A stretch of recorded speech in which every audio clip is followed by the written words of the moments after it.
यहाँ की हवा में अजीब सी स्मेल है। खेतों में दुष्प्रभाव स्पष्ट दिखाई दे रहा है और आम जनता के साथ जीव जंतुओं पर इसका कुप्रभाव भी पड़ने लगा है।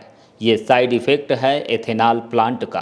प्लांट से निकलने वाले केमिकल युक्त पानी का, कंपनी की घोर लापरवाही का और प्रशासन की कमजोरी का। लेकिन कंपनी को इससे कोई सरोकार नहीं है, लिहाजा प्रभावित ग्रामीणों और कंपनी के बीच तकरार बढ़ती जा रही है। तकरार भी ऐसी या वैसी नहीं है, बल्कि कंपनी में तोड़फोड़ तक पहुंच गई है। बात वारासिवनी क्षेत्र के बासी गांव की है, जिसकी दूरी मुख्यालय से महज 10 किलोमीटर है। जहां कहने को तो राज्य की सरकार ने 8 महीने पहले एथेनॉल पॉलिसी के तहत जिले का पहला प्लांट शुरू किया था कि इससे स्थानीय लोगों को रोजगार मिलेगा और जिले का विकास भी होगा। लेकिन समस्या ये है कि न तो लोगों को रोजगार मिला है और न ही कंपनी ने यहाँ से निकलने वाले विषाक्त पानी को रोकने के लिए कोई उचित प्रबंध किया है। की शर्त यही थी कि पंचायत के ग्रामीणों को रोजगार देंगे कंपनी, जिसकी जैसी क्वालिफिकेशन उस हिसाब से इस शर्त पे दिए थे अपन ने। कितना वादा पूरा हुआ है? नहीं, उसमें कुछ नहीं हुआ। कितने परसेंट लोगों को नौकरी मिली? 5% लोग भी नहीं है, वो भी लेबर वर्किंग में है, बाकी लोगों को तो लिए नहीं। अच्छा, ज़्यादातर कहाँ के हैं यहाँ पर लोग? बिहार, उत्तर प्रदेश के हैं। एथेनॉल प्लांट से हमको ये परेशानी है कि यहाँ से पूरा गंदा पानी हमारे खेतों में से जा रहा है, नदी में, नाले में। जानवर पानी पी रहे हैं, फिर हमारी खेती में रोपा ख़राब हो रहा है। बहुत सी परेशानी जा रही है खेतों में। वही तो खेतों में हम जा नहीं सकते कि कुछ छाले आ रहे हैं पानी से। वहाँ का केमिकल युक्त पानी जो निकलता है, तो उसके लिए वहाँ पे क्या प्लांट में व्यवस्था है, नहीं है? अंदर तो सर हमने देखे नहीं, लेकिन बाहर से जब देखे तो कोई व्यवस्था नहीं है। जबकि उसको फ़िल्टर मशीन लगाना चाहिए, उसने फ़िल्टर मशीन लगाया नहीं है। और सर वो केमिकल इतना ख़तरनाक है कि पैरों में छाले आ रहे हैं। आप सोच लीजिए कि खुजलाहट होती है। ये तो बात एथेनॉल प्लांट से निकलने वाले जहरीले और विषाक्त पानी की हो गई, पर बात यहीं तक सीमित नहीं है। प्लांट में पहुंचने वाले वाहनों के लिए भी कंपनी के पास कोई जगह नहीं है। यहां पर आए दिन सड़क के दोनों ओर भारी वाहन खड़े रहते हैं। इन वाहनों की संख्या 1, 2 या फिर 10 नहीं होती। कभी कभी इनकी संख्या 10 से ऊपर पहुंच जाती है, जिससे यातायात तो प्रभावित होता ही है, लोगों को जान माल का नुकसान भी उठाना पड़ रहा है।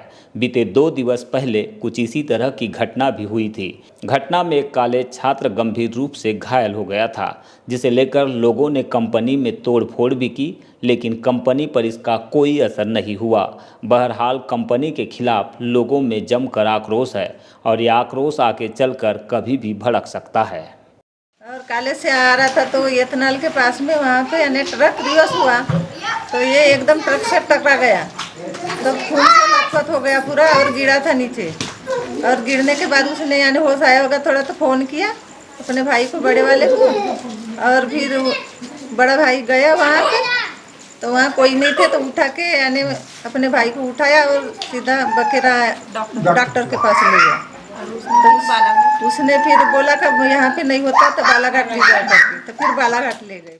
बासी में एथेनॉल प्लांट से निकल रहे केमिकल युक्त दूषित पानी और बदबूदार पानी से जिस तरह से ग्रामीण परेशान है, किसान परेशान है और पर्यावरण को जिस तरह से नुकसान पहुंच रहा है, इसकी नैतिक जिम्मेदारी विधायक की होती है कि क्षेत्र में इस तरह की अगर गतिविधियां संचालित है तो आखिरकार वो किस तरह से इस पर रोक लगाने या फिर कंपनी को समझाइश देने के लिए काम कर रहे हैं। इसी को लेकर हम विधायक जी के पास पहुंचे हैं। क्षेत्र के विधायक विक्की पटेल हमारे साथ है, बताएंगे लोगों ने आपको क्या बताया, आपने क्या देखा और जिस तरह की बातें निकल कर आ रही, क्या प्रयास आप करेंगे?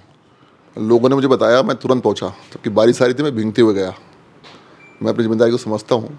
मुझे लगा वाकई लोग परेशान हैं। मैं गया, मैंने स्थल निरीक्षण किया। प्लांट के पिछले एरिया में जो प्लांट का जो पानी निकल रहा था, वेस्टेज पानी निकल रहा था, काले कर था, केमिकल युक्त पानी था।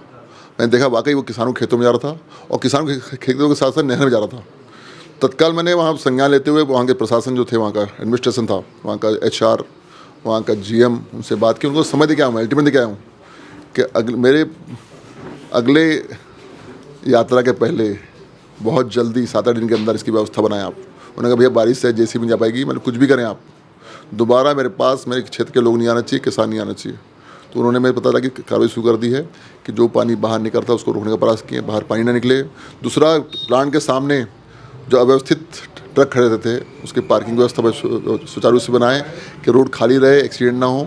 और तीसरा था कि जो व्यक्ति टकराया था परसों, मैंने उसकी कोई मदद कर देना अपनी ओर से। मैंने यहाँ तक कहा था कि वो गरीब आदमी जो टकराया है उसकी मदद कर दे, हाथी मदद करे।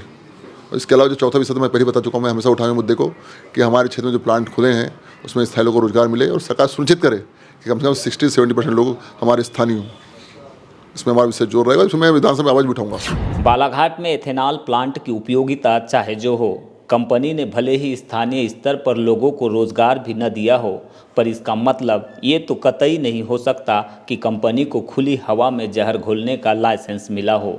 एथेनॉल के वेस्ट मटेरियल से खेती को बर्बाद करने का अधिकार मिल गया हो, तो फिर क्यों ज़िले का प्रशासन खामोश है? सवाल एक नहीं और भी है, पर सबसे बड़ा सवाल यही है कि करोड़ों की लागत से बने इस प्लांट में विषाक्त पानी को रोकने का प्रबंध क्यों नहीं है?